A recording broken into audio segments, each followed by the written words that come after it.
bienvenue dans cette nouvelle vidéo, cette nouvelle histoire de gymnaste où nous allons parler de Caroline Edwig, une gymnaste que vous m'avez énormément demandé aussi de faire en vidéo, donc enfin de retracer en tout cas son parcours, que j'ai trouvé giga intéressant. Donc je suis trop contente de vous amener cette vidéo aujourd'hui. Et bah écoutez, sans plus attendre, on est parti.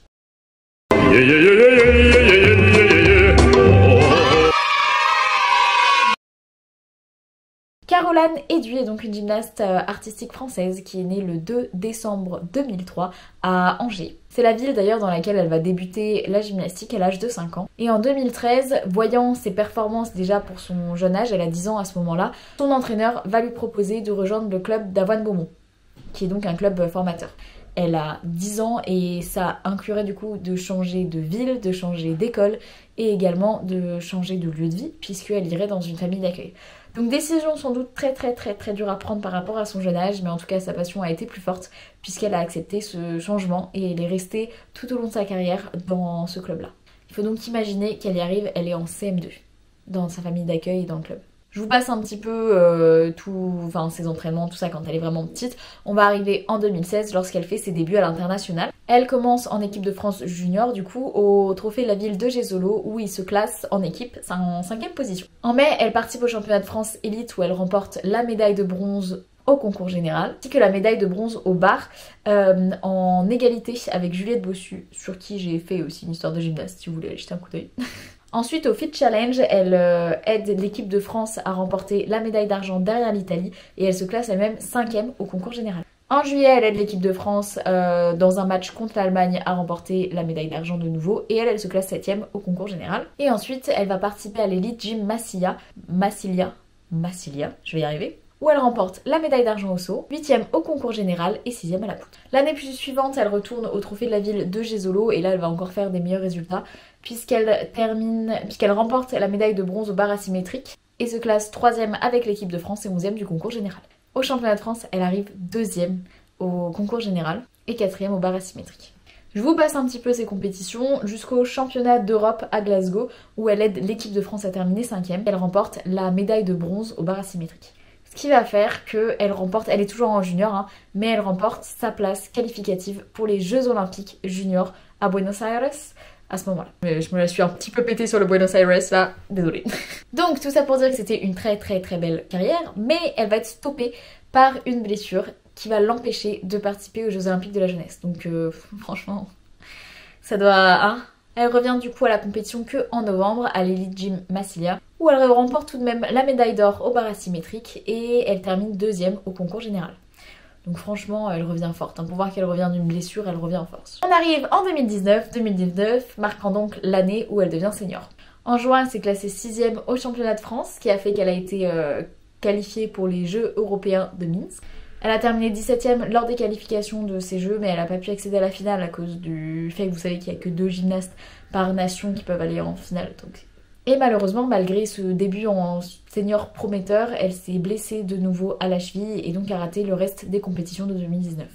Elle a dû subir une intervention chirurgicale même en août. 2020-2021 n'a pas été l'année de son retour puisque 2020-2021 a été l'année du Covid.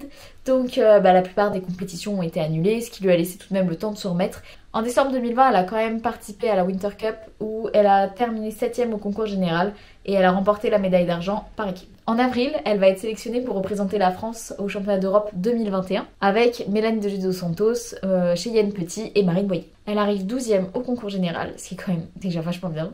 Et là, il y a plein de rebondissements puisque elle est 2e réserve pour participer au final au sol. Donc elle n'est pas censée y participer à part s'il y a 2 gymnastes qui se blessent, ce qui veut quand même beaucoup. Mais figurez-vous qu'il y a 2 gymnastes qui se blessent, Larissa Yerdash et Julia Steingruber, qui est donc suisse. Les deux se retirent de la finale au sol, donc Caroline est reprise, sauf qu'elle va également se blesser lors de cette finale au niveau du genou et elle ne va pas réussir à terminer sa routine. Heureusement, sa blessure n'est pas trop grave et donc elle peut reprendre l'entraînement. Mais même, ça doit être horrible de dire que t'as raté la finale du championnat d'Europe.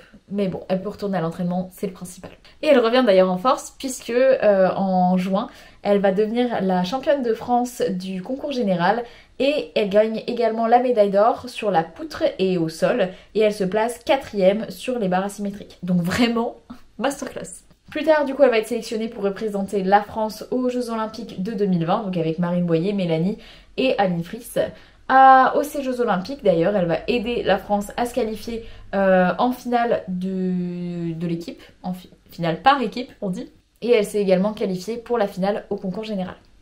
Alors, je vais vous citer une petite interview parce que vous savez bien que les Jeux de Tokyo, c'était pendant le Covid, donc c'était une ambiance hyper particulière. Il y en a beaucoup qui ont dit que ça les avait beaucoup déstabilisés.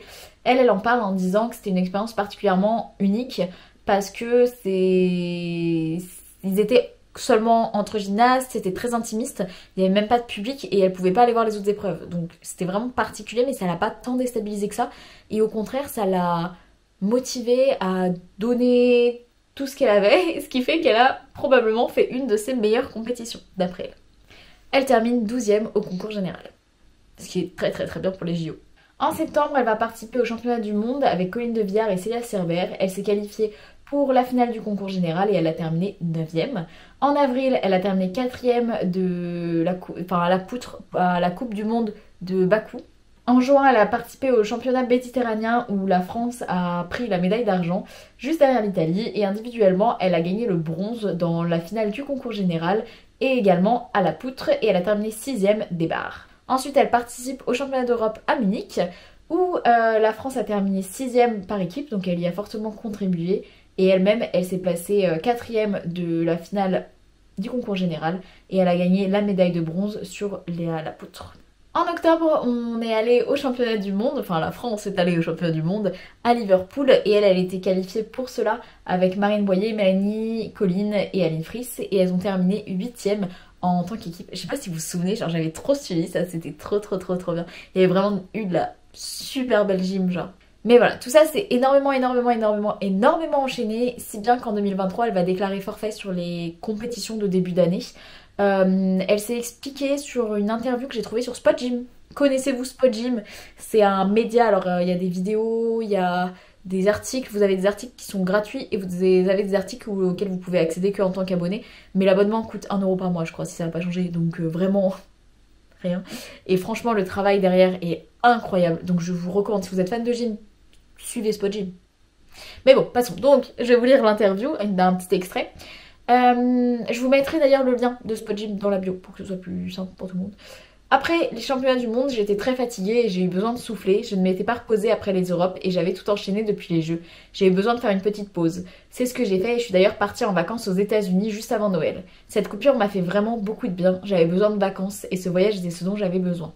Elle dit aussi qu'elle participe à un stage à l'INSEP pour les sportifs en vue du coup des JO de 2024, donc elle comptait y participer, c'était un stage avec l'armée. Mais suite à cela, et même depuis quelques temps, la Fédération Française de Gymnastique, et vous avez dû le voir dans ma vidéo sur Kayla Nemours, si vous avez regardé mon histoire des gymnastes sur Kayla Nemours, la Fédé de Gymnastique est en gros conflit avec le club d'Avoine Beaumont. Pourquoi ? Puisque quelques années avant les JO de 2024, la Fédération française a voulu réunir tous les gymnastes prometteurs pour ces JO dans deux centres d'entraînement, soit l'INSEP, donc vers Paris, soit à Saint-Étienne, au pôle France de Saint-Étienne. Donc, en fait, on demandait à des gymnastes qui n'étaient pas licenciés dans ces clubs-là de quitter les clubs dans lesquels elles avaient grandi, où elles avaient leurs habitudes, où elles avaient parfois leur famille et puis leurs entraînements, quoi, pour partir à l'INSEP ou à Saint-Étienne, sans quoi, apparemment, elle ne pourrait donc pas faire partie de l'équipe de France pour les JO de Tokyo, pour les JO de Paris, pardon. Donc ça a été très mal reçu par ces gymnastes-là, et particulièrement au club d'Avoine Beaumont, puisque c'est un club qui faisait des résultats absolument incroyables, donc ils pouvaient tout à fait être en capacité d'entraîner des gymnastes pour les JO, mais on leur demandait quand même de partir de ce club-là. Club qui était donc le club de Caroline Héduy, qui ne voulait pas quitter son club. Et en fait, il y avait tellement une ambiance de tension et de pression que psychologiquement, c'était vraiment très dur. Ce qui explique aussi ce besoin de faire une pause de sa part. Elle s'expliquera d'ailleurs dans une interview où elle dit « Je suis très humaine et tout ce qui est en train de se passer m'affecte énormément. Je prends tout cela très à cœur, j'essaie de m'en détacher le plus possible et de ne pas trop y penser, même si ce n'est pas forcément très évident. » Je vous ai mis tous les liens des interviews que je vous cite en bio si vous voulez lire un peu plus les articles. Je sais pas si elle dit en bio. Non, en description on dit. En dessous. Par ce fait, elle va préférer faire une longue pause de novembre à juin, fatiguée et affectée par toutes les tensions. Et finalement, elle ne reviendra pas et en 2024, elle va annoncer qu'elle se retire de cette carrière-là, enfin qu'elle arrête sa carrière sportive. Elle le fait tout de même après une belle victoire puisqu'elle a remporté les championnats de France avec son club d'Awan Beaumont, donc par équipe à Mulhouse. Et elle explique grandement ce choix d'arrêter la gymnastique artistique par toutes les tensions qui l'ont trop affectée et aussi parce qu'elle est énormément attachée à son club d'Awan Beaumont. Donc je trouve ça horrible que ça ait mené des gymnastes à arrêter la gym alors qu'elle était... Enfin elle a une carrière gymnastique qui est exceptionnelle, genre. Après elle a déjà fait des JO mais voilà. Je vais vous lire le post Instagram qu'elle a mis lorsqu'elle a arrêté où elle explique les raisons de cet arrêt parce que je pense que ces mots sont plus véridiques que les miens. 2009-2024, 15 ans que la gym rythme ma vie, 8 ans que le monde du haut niveau s'est ouvert à moi, les 3/4 de ma vie passée dans une salle de gym, et aujourd'hui, il est temps pour moi de tourner cette page. J'ai commencé la gym à 5 ans dans mon club à Angers, et j'ai très vite changé pour m'entraîner à Avoine, mon club depuis 11 ans. En arrivant là-bas, je n'aurais jamais pensé atteindre ce niveau, passer des championnats départementaux aux Jeux Olympiques, en passant par des championnats du monde, d'Europe, des Coupes du Monde, des Jeux européens et méditerranéens. J'ai vécu des moments inoubliables et je ne pourrais plus revivre en dehors de la gym et de la compétition, et c'est justement ça qui les rend si magiques. Toutes ces années m'ont construite pour devenir celle que je suis maintenant. Il y a eu des moments difficiles, des blessures, des remises en question, mais aussi et surtout des moments inoubliables, des rencontres, des voyages, des victoires, de l'apprentissage, des médailles, des expériences incroyables. La gym est et restera l'école de ma vie, ma passion, une partie de moi. J'ai longuement réfléchi à prendre cette décision. Pour être honnête, ce n'est pas la fin de carrière que j'aurais aimé avoir. J'ai passé ces 2 dernières années à me battre pour mon club, pour moi, pour les petites qui prennent le chemin des grandes. J'ai couru après ma santé pour revenir au meilleur de mon niveau, mais ça n'a pas suffi. Je ne regrette rien. J'aurais seulement aimé avoir du soutien de certaines personnes lorsque j'en ai eu besoin, et au final, m'ont mis la tête dans l'eau. Et qui au final m'ont mis la tête sous l'eau. Faire le choix de ne pas participer au championnat de France élite a été difficile. Comme je le disais, je n'étais plus à mon niveau et je voulais terminer sur une bonne note. Je trouve que le titre en équipe est une sacrée bonne note pour le coup. Elle a écrit une deuxième partie que je vous laisse aller lire sur son Instagram si ça vous intéresse, mais je trouvais que déjà cette partie-là résumait bien tout ça. Et aujourd'hui, elle a commencé une formation de community manager pour voir si ça lui plaît. Elle dit qu'en fait, elle a passé toute sa vie à se définir elle-même en tant que gymnaste, donc elle sait pas trop ce qu'elle aime en dehors de tout ça, donc elle a envie de prendre du temps pour elle, prendre du temps pour découvrir un peu voilà qui elle est en dehors de cette facette gymnaste, qu'est-ce qu'elle aime faire, et trouver du coup sa voie à côté de ça. Elle dit par contre qu'elle aimerait vraiment faire un métier dans le monde de la gymnastique, alors pas entraîneur, mais peut-être vendre des justos, enfin ce genre de choses. Mais en tout cas, elle est en recherche de ce qu'elle veut réellement faire maintenant et ce qu'elle aimerait faire comme métier. Voilà, alors comme je l'ai dit, tous les articles et autres dont je me suis aidée seront dans la description.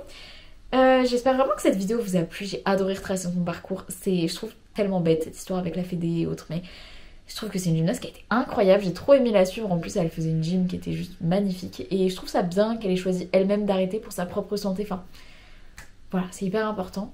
J'espère donc que cette vidéo vous aura plu. N'hésitez pas à me le dire en commentaire. J'aime trop vous lire ou par un petit j'aime. Ça fait toujours trop plaisir. N'hésitez pas à me dire aussi s'il y a des gymnastes sur lesquels vous voulez que je fasse une vidéo. Ce sera avec grand plaisir. En attendant, je vous fais des gros bisous et on se retrouve très vite dans une nouvelle vidéo. Bisous!